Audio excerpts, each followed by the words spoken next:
Hindi ko lang ang tao. Hindi ko lang ang tao.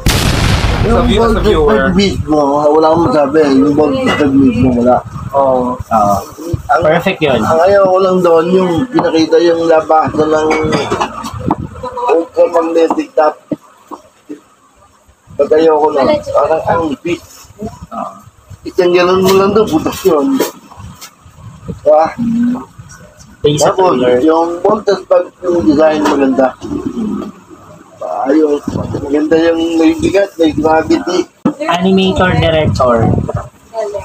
Okay lang ba yon na ganun ang gawin nila sa Voltis 5? Dinagdagan nila ng casing since si Sardos.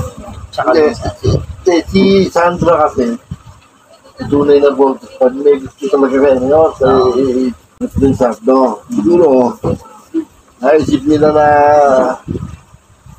tuloy na, tuloy. Si Sardo kasi sa voltage pag walang walang bala. Pero masa kung di maging hari, maging mumpay sa lakban. Okay lang yung magdagdag sila ang sa akin lang. Pangit yung acting ng mga malayo sa Korea. Yung magigiyera na, hindi mo ramdam yung ato, galit na di ba? Yeah! Oh! Yeah! Oo, ganun. Yeah! Sila parang wala lang. Wala lang, nagbibindot lang doon wala Wala.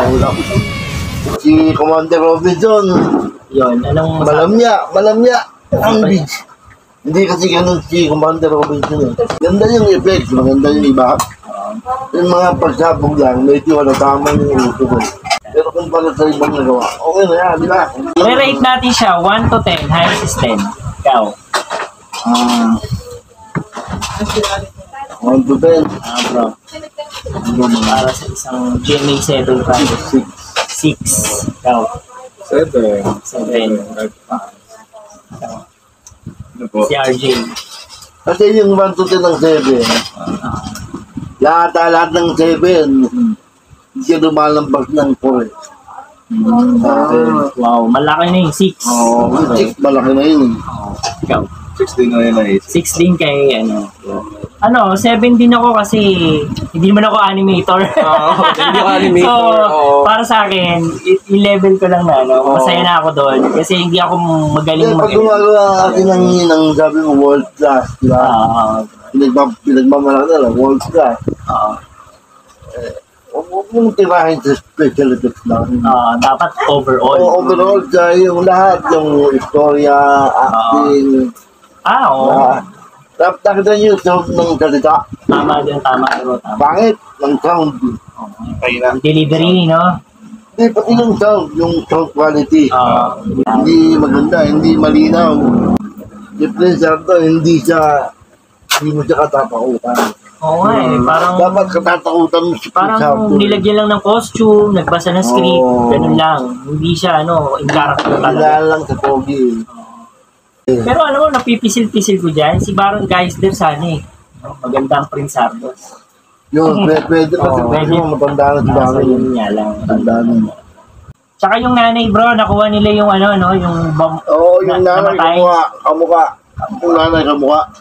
Yun talaga yung ideal ko din Bagay na bagay.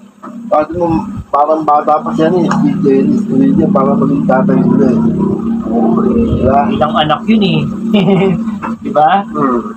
Tatlo yung anak niya Sana yung mga kapuso natin dyan huwag naman tayong i-bash. Sana naman matuto tayong tumanggap ng criticisms. Kasi yung una naming reaction, ang dami pong mga hindi tumanggap ng criticisms ng editor namin. Ako kasi ganito.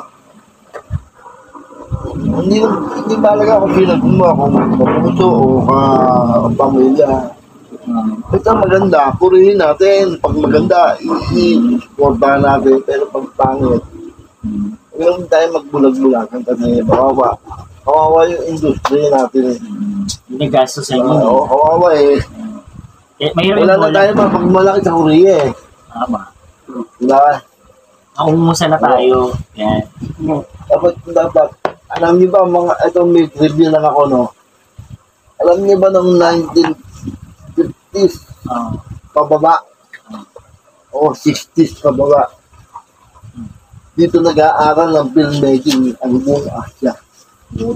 Bakit? Kasi ang dito Amerika eh. Amerika nagturo sa atin magbiligol eh. Tayo ang Hollywood of Asia dati eh. Pag ako hindi napaiyak, Ayun. kasi nang bata ako anak, umiyak ako pero Ako din. nung namatay yung nanay ni Steve. Ako din, bro. Tapos nung nakita nila yung robot pala yung tatay nila. Kaya ako doon. Robot tatay nila. Oh, may Oo, ganun. may episode doon na robot. Akala nila tatay nila eh. Pero yung robot eh. Dinaya lang sila. Dinaya sila eh. Sige po, babay po mga kapuso. Yeah, kasama po natin si Bro Chris. Big Bird. Ito ang Big Bird natin, tsaka to Big Bird. Yan. Si Big... si Big Bird. Si Medium Bird. Medium Bird. Dati Ito si Biscuit.